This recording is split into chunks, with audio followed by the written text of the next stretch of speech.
Hello દોસ્તો, સ્વાગત છે તમારું એક નવા વિડીયોની અંદર।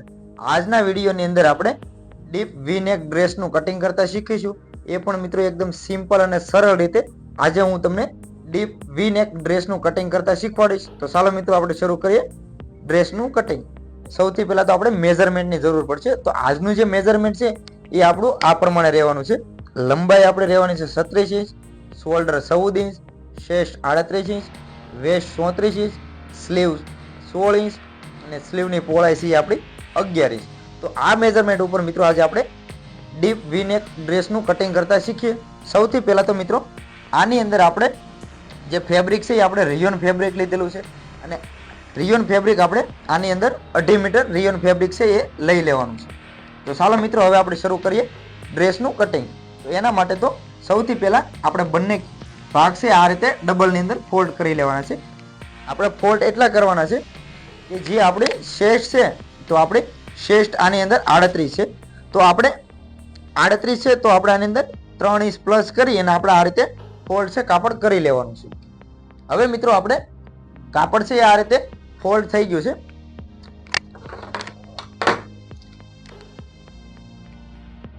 કમ્પ્લીટ મિત્રો આપણું કાપડ છે આ રીતે આપણે ડબલની અંદર ફોલ્ડ કરી લીધું છે। હવે આપણે સૌથી પહેલા અહીંયા એક ઉપરની સાઈડમાં આ રીતે એક સીધી લાઈન છે એ આપણે અહીંયા દોરી લેવાની છે। તો કમ્પ્લીટ આપણી લાઈન છે એ દોરાઈ ગઈ છે। ત્યાર પછી હવે આપણે લંબાઈ, તો લંબાઈ મિત્રો આપણી 36 ઇંચ છે, તો અહીંયાથી આપણે 36 છે તો આપણે એની અંદર 1.5 ઇંચ પ્લસ કરી અને આપણે લંબાઈનું માપ છે એ લઈ લેવાનું છે। તો અહીંયા આપણું 36 ઇંચ અને આપણે 1.5 ઇંચ પ્લસ સિલાઈનું માર્જિન જે નીચે આપણે કટ વાળવાનો છે એ। તો અહીંયા મિત્રો હવે જ્યાં આપણે 36 ઇંચે નિશાન લગાવ્યું છે ત્યાં પણ એક સીધી લાઈન દોરી દઈશું। ત્યાર પછી હવે જે આપણે સિલાઈનું માર્જિન એડ કર્યું છે ત્યાં પણ આપણે આ રીતે એક સીધી લાઈન છે એ દોરી લેવાની છે। તો કમ્પ્લીટ મિત્રો આપણે લંબાઈનું માપ છે આની અંદર લેવાઈ ગયું છે। હવે મિત્રો આપણે આગળ શોલ્ડર, આપણું આની અંદર નેક છે એ ડીપ રહેવાનું છે, એટલે જે આપણું શોલ્ડર છે એ આપણું આની અંદર 14 ઇંચ છે, તો આપણું 7 ઇંચ અહીંયા આપણે 14 ના અડધા એટલે કે 7 ઇંચ, તો અહીંયા આપણે 7 ઇંચે નિશાન છે લગાવી લેવાનું છે। ત્યાર પછી અહીંયા થોડોક નીચેના ભાગમાં પણ આપણે 7 ઇંચે આ રીતે એક નિશાન છે લગાવી લેવાનું। ત્યાર પછી મિત્રો હવે આપણે હાર્મોલ, તો હાર્મોલ આપણું જે છે આની જે આપણે શોલ્ડર રાખ્યું છે તેનાથી આપણે 1/2 ઇંચ ઓછું રાખી અને અહીંયાથી આપણે 6.5 ઇંચે હાર્મોલનું નિશાન છે લગાવી લેવાનું છે। તો કમ્પ્લીટ મિત્રો આપણા નિશાન છે આની અંદર લાગી ગયા છે। ત્યાર પછી હવે જે આપણે શોલ્ડર નિશાન લગાવ્યું છે ત્યાં આ રીતે એક સીધી લાઈન દોરી લેવાની છે। ત્યાર પછી હવે જે આપણે હાર્મોલનું નિશાન લગાવ્યું છે ત્યાં પણ આપણે આ રીતે આડી લાઈન દોરી અને એક આપણે બોક્સ બનાવી લેવાનું છે। તો કમ્પ્લીટ મિત્રો આ રીતે આપણે માપ છે લઈ લેવાનું છે। હવે આગળ મિત્રો આપણે ચેસ્ટ, તો ચેસ્ટ મિત્રો આપણે આની અંદર છે 38 ઇંચ, તો 38 નો ચોથો ભાગ કરીશું, તો મિત્રો આપણું 9.5 ઇંચ, તો મિત્રો આપણે 9.5 ઇંચ એક અહીંયા નિશાન છે લગાવી લેવાનું છે। ત્યાર પછી આની અંદર આપણે 2 ઇંચ સિલાઈનું માર્જિન છે એ પ્લસ કરી દેવાનું છે। તો આ રીતે આપણે ચેસ્ટનું માપ લઈ લેવાનું છે। હવે મિત્રો આપણે ચેસ્ટનું માપ લેવાઈ ગયું, હવે આપણે કમરનું માપ લઈશું। તો કમરનું માપ લેવા માટે જે આપણું શોલ્ડર છે ત્યાંથી આપણે 14.5 ઇંચે કમરનું નિશાન છે એ લગાવી લેવાનું છે। ત્યાર પછી હવે આપણે હિપ, તો આપણું જે હિપ છે આપણે 20 ઇંચ છે, તો અહીંયાથી આપણું શોલ્ડર છે ત્યાંથી આપણે 14.5 ઇંચ કમર અને આપણે 20 ઇંચે હિપનું નિશાન છે એ લગાવી લેવાનું છે। તો કમ્પ્લીટ મિત્રો આપણે બંને નિશાન છે લગાવી લીધા છે।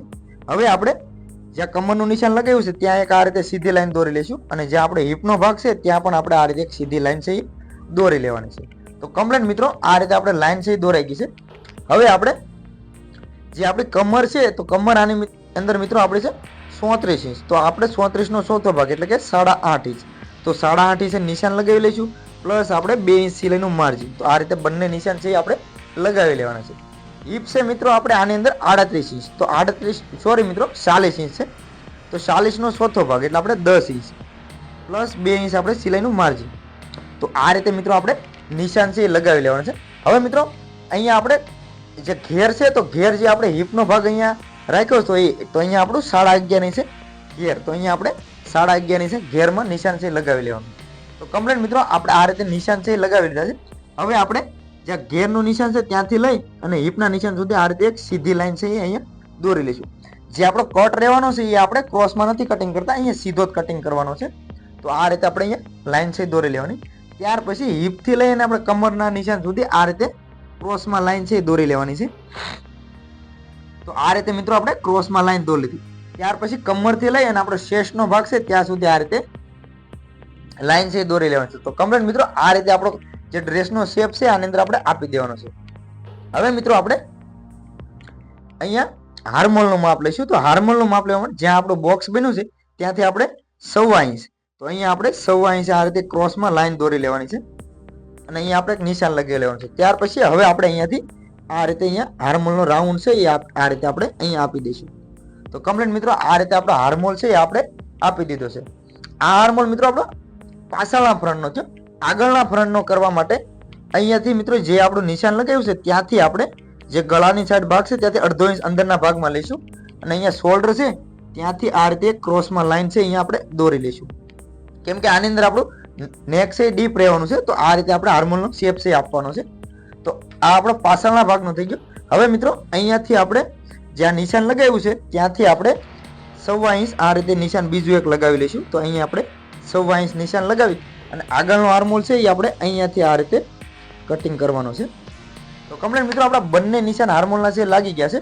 ત્યાર પછી મિત્રો હવે જે આપણું શોલ્ડર છે ત્યાંથી આપણે 1/2 ઇંચ નીચે ડાઉન ઉતારવાનું છે. તો અહીંયા આપણે 1/2 ઇંચ નિશાન લગાવી અને અહીંયા આ રીતે ક્રોસમાં લાઈન છે આપણે અહીંયા દોરી લેવાની છે. તો કમ્પ્લીટ મિત્રો આ રીતે આપણે લાઈન છે દોરાઈ ગઈ છે. હવે આપણે આનું કટિંગ છે કરી લઈએ.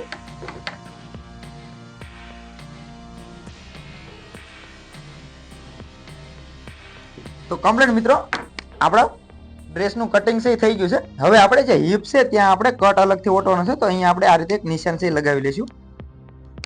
હવે મિત્રો આપણે પાછળનો ફ્રન્ટ છે આની અંદર આપણે ગળું છે એ કટિંગ નથી કરવાનું. જે આપણો આગળની સાઈડમાં ડીપ નેક રહેવાનું છે, કોલર ટાઈપ આપણો વી નેક રહેવાનો છે. તો આપણે પાછળનો ફ્રન્ટ છે એને આપણે અલગ કરી લઈશું. તો આ રીતે આપણે જે પાછળનો ફ્રન્ટ છે આપણે અલગ કરી લેવાનો છે. ત્યાર પછી મિત્રો હવે પાછું ફરી વખત આપણે આપણો જે આગળનો ફ્રન્ટ છે આ રીતે ડબલની અંદર ફોલ્ડ કરી લઈશું.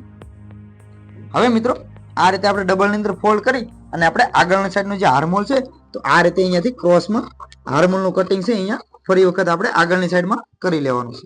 તો આ રીતે આપણે આગળની સાઈડમાં હાર્મોલ છે આની અંદર આપણું કટિંગ છે આ રીતે કરી લેવાનું છે. હવે મિત્રો આપણે નેકનું કટિંગ કરીશું. તો આની અંદર આપણું નેક છે એ અહીંયાથી આપણે 9 ઇંચ, તો અહીંયાથી મિત્રો આપણે 4.5 ઇંચ આ રીતે એક નિશાન છે લગાવી લેવાનું છે. 9 ઇંચ મિત્રો મેં એટલા માટે રાખ્યું કેમ કે આની અંદર આપણે ગળાની અંદર અલગથી કોલર ટાઈપ વી નેક બનાવવાનો છે. તો અહીંયા આપણે 1 ઇંચ છે અલગથી લેસ આવશે. તો અહીંયા આપણે વી નેકમાં 1 ઇંચ છે એટલે આપણું ટોટલ જે ગળું છે આપણું 7 ઇંચનું છે. તો અહીંયા આપણે 7 ઇંચ પ્લસ અહીંયા આપણે 1 ઇંચ, તો આ રીતે આપણું ગળાનું માપ છે એ લઈ લેવાનું છે. ત્યાર પછી મિત્રો હવે અહીંયાથી મિત્રો આપણું પાછળની સાઈડમાં આપણે ગળું છે ઉતારવાનું નથી. તો એટલા માટે અહીંયાથી આપણે આગળની સાઈડમાં 9 ઇંચ, તો અહીંયા આપણે 9 ઇંચે નિશાન છે લગાવી લેવાનું છે. ત્યાર પછી હવે જે આપણું નિશાન લગાવ્યું છે તો સ્કેલની મદદથી આ રીતે આપણે અહીંયા શેપ છે એ આપી દેવાનો છે. તો આ રીતે આપણે અહીંયા ગળાનો શેપ છે એ આની અંદર આપી દઈશું. તો કમ્પ્લીટ મિત્રો આ રીતે મેં ગળાનો શેપ છે આની અંદર આપી દીધો છે. હવે આપણે ગળાનું કટિંગ છે એ કરી લઈએ. તો અહીંયાથી આ રીતે આપણે ગળાનું કટિંગ છે એ કરી લેવાનું છે. તો કમ્પ્લીટ મિત્રો જે આ રીતે આપણે આનું ગળું છે એ આપણે આ રીતે વી નેક ની અંદર કટિંગ છે એ આની અંદર કરી લીધું છે. જ્યારે આગળ હું તમને સિલાઈનો વિડીયો બનાવીને આપીશ ત્યારે હું તમને બતાવીશ કે આપણે જે વી નેક છે એ કેવી રીતે બનાવવાનું છે. તો કમ્પ્લીટ મિત્રો આપણે આગળ અને પાછળના બંને ફ્રન્ટનું કટિંગ છે થઈ ગયું છે. હવે આપણે સ્લીવનું કટિંગ કરી લઈએ. હવે આપણે સ્લીવનું કટિંગ કરીએ. તો સ્લીવનું કટિંગ કરવા માટે આપણે કાપડ છે એને આ રીતે ડબલ ની અંદર ફોલ્ડ કરી લેવાનું છે. તો આ રીતે આપણું જે કાપડ છે એને આપણે આ રીતે ફોલ્ડ કરી લેવાનું છે. હવે આપણે ઉપરની સાઈડમાં આ રીતે એક નિશાન છે એ લગાવી લઈશું. તો આ રીતે આપણે એક નિશાન છે એ લગાવી લેવાનું છે. ત્યાર પછી હવે આપણે સ્લીવ છે તો સ્લીવની લંબાઈ આની અંદર આપણે 16 ઇંચ છે. તો આપણે 1 ઇંચ પ્લસ કરીને 17 ઇંચે નિશાન છે આ રીતે લગાવી લેવાનું છે. હવે જ્યાં આપણે 17 ઇંચે નિશાન લગાવ્યું છે ત્યાં આ રીતે એક સીધી લાઈન અહીંયા આપણે દોરી લેવાની છે. તો કમ્પ્લીટ મિત્રો આપણી લાઈન છે એ દોરાઈ ગઈ છે. હવે આપણે જે ઉપરની સાઈડમાં નિશાન લગાવ્યું છે ત્યાંથી આપણે એક 3 ઇંચે બીજું એક નિશાન છે લગાવી લઈશું આ રીતે. તો અહીંયાથી હવે 3 ઇંચે જ્યાં નિશાન લગાવ્યું છે ત્યાં આપણે એક આ રીતે સીધી લાઈન સૌથી પહેલા તો દોરી લઈશું. તો આપણી લાઈન છે કમ્પ્લીટ દોરાઈ ગઈ છે. હવે આપણે સ્લીવની પહોળાઈ, તો સ્લીવની પહોળાઈ મિત્રો આપણે આની અંદર 7.5 ઇંચ પ્લસ આપણે જે આગળની સાઈડમાં સિલાઈનું માર્જિન છોડ્યું હતું જ્યારે આપણે ભાગ કટિંગ કરતા હતા 2 ઇંચ, તો આપણે 2 ઇંચ છોડી દીધું છે. હવે આપણે સ્લીવની ગોળાઈ, તો અહીંયાથી મિત્રો આપણી સ્લીવની ગોળાઈ છે એ 11 ઇંચ છે. તો અહીંયાથી 5.5 ઇંચ, 11 ના અડધા 5.5, અને આપણી જે સિલાઈનું માર્જિન છે 2 ઇંચ, આ રીતે નિશાન લગાવી લેવાનું છે. તો કમ્પ્લીટ મિત્રો આપણું નિશાન છે લાગી ગયું છે. હવે આપણે સ્કેલની મદદથી આ રીતે સ્લીવનો શેપ છે એ આપી દઈશું. તો આ રીતે આપણે આની અંદર સ્લીવનો શેપ છે એ આપી દેવાનો છે. તો કમ્પ્લીટ મિત્રો આ રીતે આપણો સ્લીવનો શેપ છે આની અંદર આપણે આપી દીધો છે. હવે મિત્રો અહીંયાથી આપણે આ રીતે હાર્મોલનો રાઉન્ડ છે એ આપી દઈશું. આ રાઉન્ડ મિત્રો આપણો આગળ પાછળના ફ્રન્ટનો થયો. હવે આપણે અડધો ઇંચ નીચે રાખી અને અહીંયાથી આપણે આગળના ભાગનો રાઉન્ડ છે આ રીતે આપી દેવાનો છે. તો બંને નિશાન કમ્પ્લીટ મિત્રો આપણે લાગી ગયા છે. તો હવે આપણે સ્લીવનું કટિંગ છે એ કરી લેવાનું છે. તો અહીંયાથી આ રીતે નિશાનથી નિશાન રાખી અને આપણે સ્લીવનું કટિંગ છે આ રીતે કરી લઈશું. વિડીયો મિત્રો કેવો લાગે ખાસ કરીને કોમેન્ટમાં જરૂરથી જણાવજો. વિડીયો પસંદ આવે મિત્રો તો લાઈક કરજો, શેર કરજો, અને હા દોસ્તો, ચેનલ ઉપર પહેલી વાર આવ્યા હોય તો ચેનલને સબસ્ક્રાઇબ પણ જરૂરથી કરી લેજો. તો આ રીતે મિત્રો આપણે સ્લીવનું કટિંગ છે થઈ ગયું છે. હવે વચ્ચેના આપણે સેન્ટરનું નિશાન લગાવી અને આપણી સ્લીવ છે એને આ રીતે ખોલી લઈશું. ત્યાર પછી હવે જે આપણે આગળના ભાગનો શેપ છે આ રીતે આપણે અહીંયા આગળની સાઈડમાં શેપ આ પાછો આર્મોલનો શેપ છે આ રીતે ઉતારી લેવાનો છે. તો કમ્પ્લીટ મિત્રો આપણે સ્લીવનું કટિંગ છે કમ્પ્લીટ થઈ ગયું છે. આજના વિડીયોની અંદર મિત્રો આપણે ડીપ વી-નેક ડ્રેસનું કટિંગ કરતા શીખ્યા. આગળના નેક્સ્ટ વિડીયોની અંદર મિત્રો આપણે આની સિલાઈ કરતા શીખીશું. એ હું તમને ટૂંક જ સમયની અંદર વિડીયો બનાવીને આપીશ. આજનો આ વિડીયો મિત્રો તમને કેવો લાગ્યો ખાસ કરીને કોમેન્ટમાં જણાવજો. મિત્રો બીજી વાત કે તમારે કોઈ પણ જાતનું કટિંગ છે, સિલાઈ છે શીખવું હોય તો મને તમે નીચે કોમેન્ટ કરજો, જેથી કરીને આપણે એનો પણ સ્પેશિયલ વિડીયો બનાવીશું. તો આજના વિડીયોમાં મિત્રો આટલું જ. તે મળીએ એક નવા વિડીયોમાં. ત્યાં સુધી બધાને જય માતાજી, બાપા સીતારામ.